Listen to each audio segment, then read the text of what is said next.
Welcome to the Insightful Player podcast. My name is Chrissy Carew.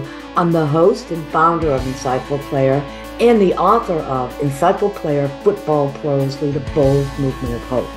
I partner with NFL players to transform our world to be inclusive, kinder, and more loving.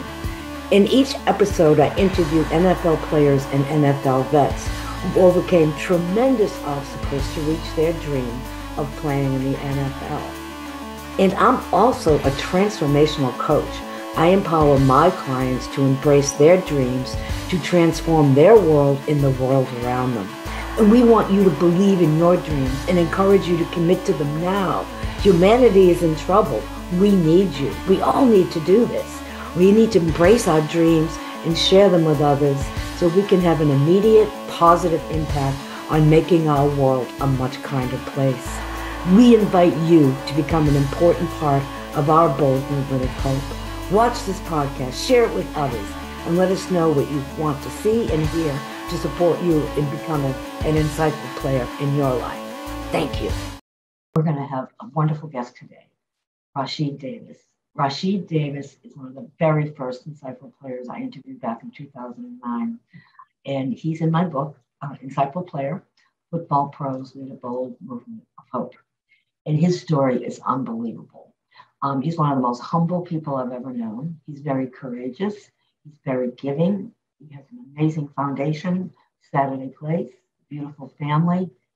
And all he does is give. And he's the epitome of love. So you're going to meet him, and he's going to share his personal messages of hope. So thank you for coming to our first podcast. And please continue with us. And let us know what you think. What do you want? Let us know what you're doing, okay? Because we need you. We need you. We all need you. And we can do this. You know, I think love is much stronger than hate. What do you think? All right, let's begin. Okay, so as I mentioned, we have a wonderful very first guest on our Insightful Player First Ever podcast. We have Rashied Davis. I met Rashied back in 2009 when I first created the Insightful Player Initiative. And he's one of the most inspiring people I've ever met. He's done all kinds of things in his life. I'd like to read you the first, not read you, I would like to share with you the first thing he told me when I was on the interview with him, which made me cry. He had to dodge bullets in his home. He lived in a really tough neighborhood in South L.A. His father was murdered when he was only 8. His mom and his aunt brought him up. There were drugs in his neighborhood all around him. Some of his family members were in gangs, but he came out on the other side. He had a lot of people who loved him, and he just has just tremendous faith in God that really helped him get to where he is today. And he cares so much about you, and he has so much about kids.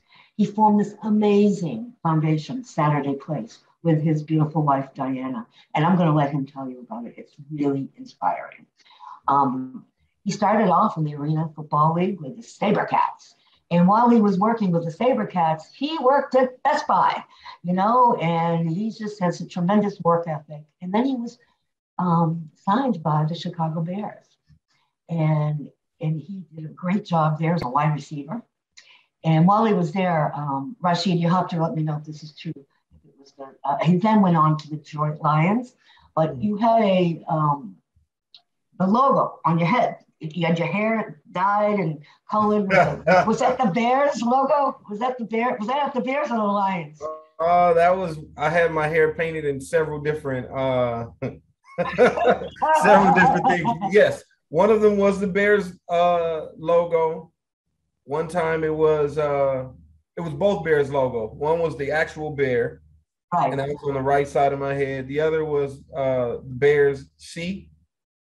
Oh, okay. On both sides of my head. And then at one point I had a cancer ribbon in the back of my head for Cancer Awareness Month. I also, when I was in Detroit, I painted my hair red. I didn't see that.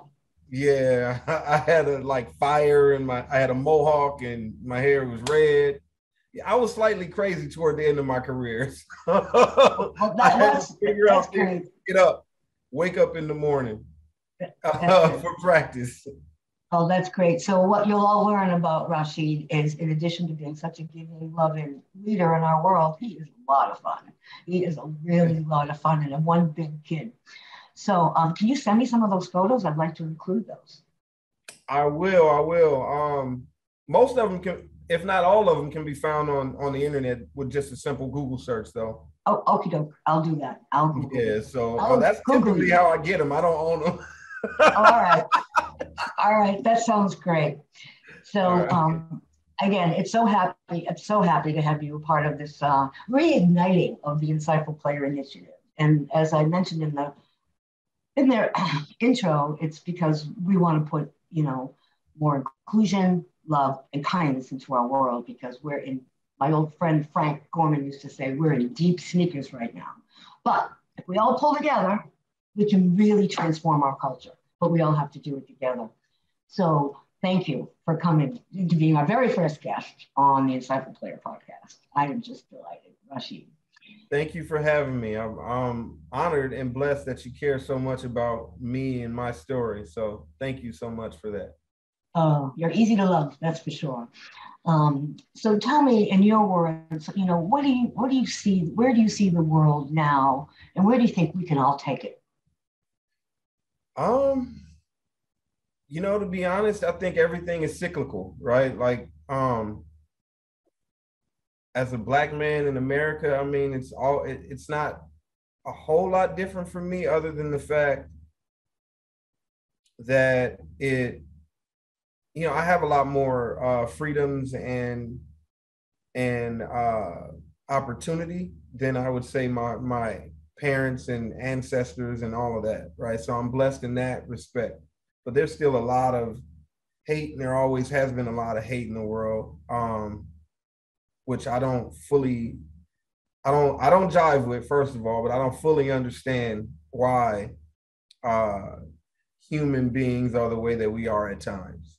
So I do struggle with that personally. I struggle with God. I struggle with humanity. I struggle with myself in that we're not all that great to each other historically. Throughout history, I used to be a history major before I graduated with a degree in sociology. So I've always loved history, and I can't say that I know everything about history and everything about our past, but what I do know is historically we as a species have not been great to each other.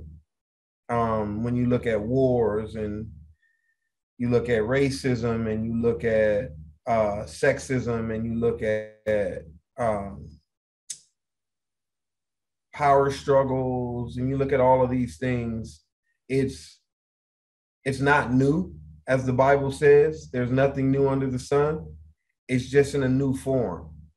It just has come back in a new form. It certainly has, and it really seems to be stronger and more prevalent. And back to the whole racism thing. Back to the whole George Floyd incident. I thought I understood it more. I did. My parents and my mom was a civil rights leader, and she was very shy and sweet, but she was still a very strong civil rights leader. And so I thought I really understood it, but I didn't know what I didn't know. And I know a lot of people felt that way too. It was just so heartbreaking, and it was so motivating to see all those people take a stand for it. And now I think there's an opening in the world where we can make a huge difference and transform that, so we can all be more loving. Like, there's been so much focus on the differences in people, and what we're all about, and with Insightful Player, and I know what you're all about, is let's look at what we have in common, as well as let's appreciate the difference, respect the difference. And I know you're someone that's really, really passionate about the importance of listening. And nobody's listening. Everyone's yelling at each other or talking at each other, and it's so tough. It really is. And like you, I feel like I at times lose faith in humanity, and I've decided I'm not going to do that anymore. And we have to look for the best within each other And you do that every day. And look what you started with your foundation even. Please tell us all about your Saturday Place and how that all began. I remember the story before you started it, and you were so passionate about helping young kids that are in tough neighborhoods, having a tough time, didn't have the advantages. I did it. That was 11 years ago, going on 12 years. We're going into our 12th year. Oh, wow. Yeah. Wow. Saturday Place itself is an enrichment program for third and fourth grade Chicago public school students performing a year below grade level. Our aim is to get them at or above grade level by the time they leave our program. And our mission statement is to teach students how to overcome obstacles to success through inspiration, preparation, and discipline. And we've been doing it for 11 years. It started as a thought and a dream in my head. I would say that I was naive in what it would take to do what we started, what it would cost to develop. Could I have been overcharged? That's a possibility. Yes, I could have been overcharged for what was given. That being said, looking at the bright side and the positive of it, Saturday Place was born out of it. And just like the situation that you speak of and what we're dealing with now, I believe that all of it is necessary, right? Like growing pains. When I was a kid, I distinctly remember, having knee problems. And my mom took me to the doctor to figure out, why I was having knee problems. And my legs were hurting. I was playing sports all the time, on the concrete streets, like never really organized, but just out with my friends and whatnot. So I was always running the streets. So I thought it was because I was playing on concrete and bad shoes and all of this other stuff, something like that. And when I got into the doctor's office, they did x-rays, and the doctor pulled up the x-ray, sat me on the table, and he said, "Hey, look at this. You see all of this white here? These are growing. You're growing. What you're having is growing pains. This means that your muscle, your bones are growing." And I was really short. I've been short my whole life. I'm 5'10" now, so I'm about average height for a man now. But when I was a kid, I was below everything, below in weight, below in height. I was always the smallest kid. Mm-hmm. And so when he said that, I distinctly remember it vividly, and this smile coming on my face, and I was just like almost clicking my heels when I was leaving the doctor's office. And so what that reminds me of and shows me is that, like, with all of what we're going through, we need I don't want to say we need it. I'll say it's part of the growth of a nation. It's part of a growth of a society. The pains that we're going through are part of the growth process, right? But we also need to understand, like you, that there are positives. Like myself, there's positives in all of it, and we need to focus on those things too. We need to continue to focus on doing good work, as the Bible says, don't grow weary in doing good, and we have to do the good work as well as suffer through or endure through the negative, and so with Saturday Place, I want to say, were there some negatives at the beginning? Yeah, there were some things, and not all of it was caused by the people that I was working with. A lot of it was caused by myself and my naivete, not understanding the world that I was getting myself into. But of that, great things, we've helped over 600 kids, so I want to also thank that group that I worked with. I won't share any names or anything like that because I don't want any bad press for them. but they know who they are. And if they ever see this, hopefully they smile um, from what I'm saying. Uh, so, it's been a blessing. All of it has been a blessing. Saturday Place has been phenomenal. The kids are growing. We've had struggles just like everybody else when it comes to COVID and how COVID affected us. And we're coming out of that, luckily blessed that I have great board members. Saturday Place has great board members, not myself. But Saturday Place has great board members and great donors who have been there from the beginning. And, I want to say thank you to the companies like Related Midwest and Lynn Lease and S Mechanical and all of these companies and the people, the Don Bernackes, the Burt Brants, the Ramadan Damudis, the all of the people that have been there from the beginning to help with Saturday Place.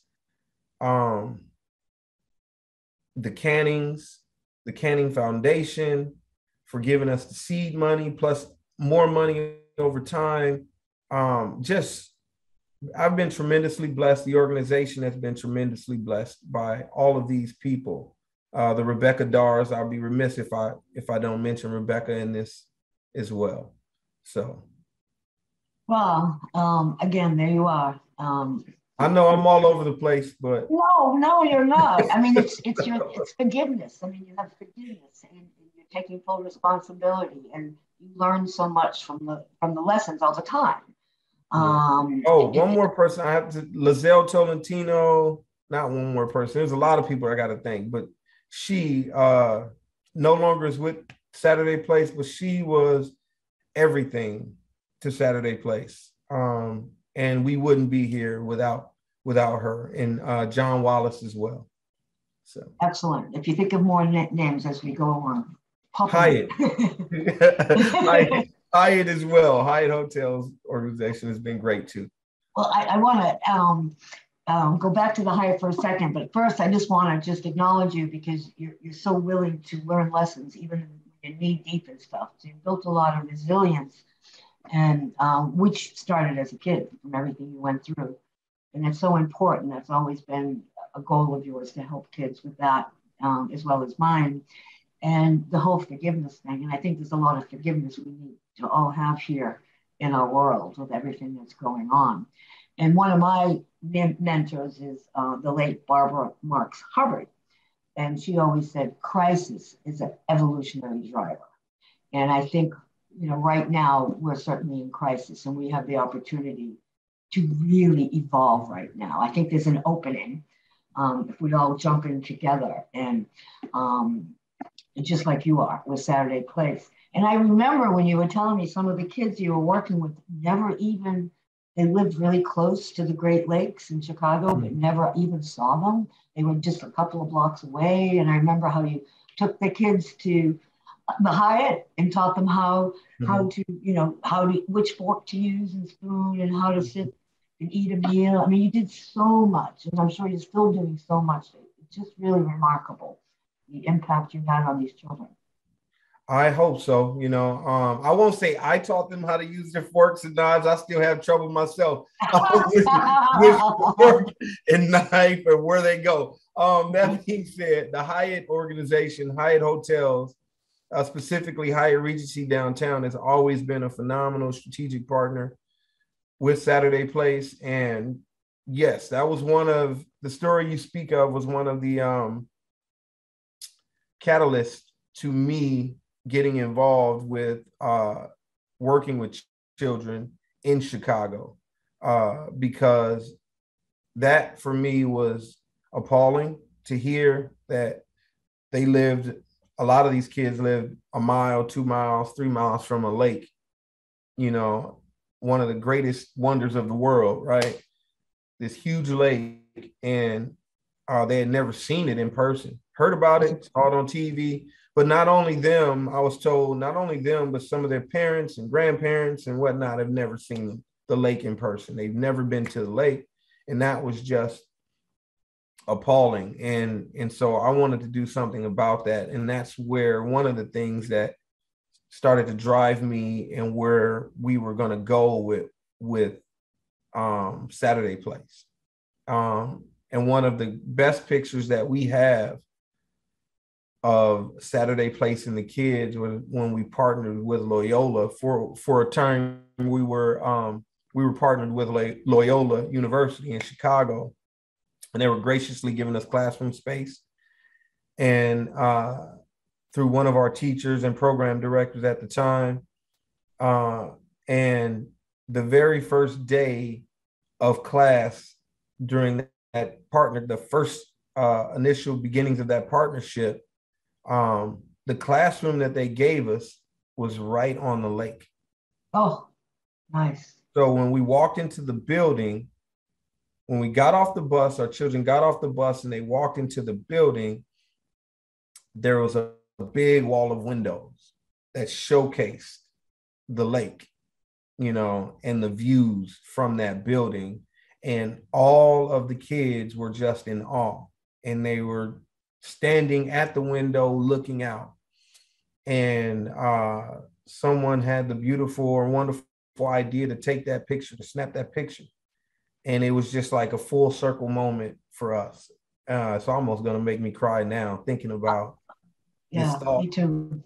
that, you know, God put in my head, and the relationships and the connections and the stories that people shared with me, and how that had become something that was now, it was no longer a thought. It was now reality. And now these kids were getting a chance to see something that they maybe never would have seen. And my hopes are that if they don't learn anything in the classroom with us, that something within their experience with us inspires them, right? If they never get back to grade level, in a traditional sense, that something within their time with us inspires them to show them that they can be whatever they dream of being, whatever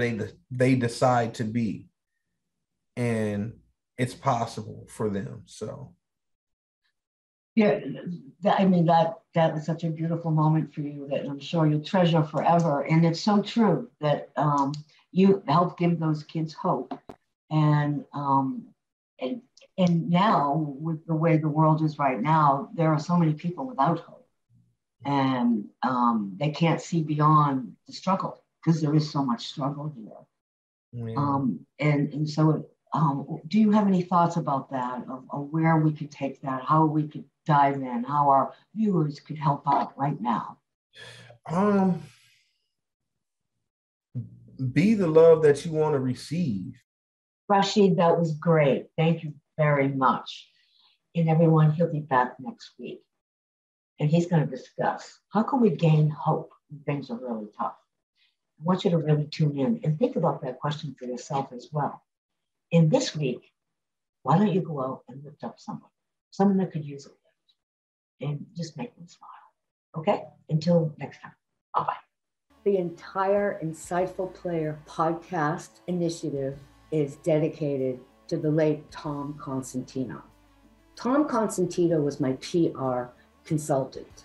He was over the moon fabulous. He was really an exceptional human being. And Insightful Player wouldn't have made it to where it is now if it wasn't for Tom. So Tom, up there in heaven, I just want you to know you're going to live in my heart forever. And I am forever grateful for you. Thank you.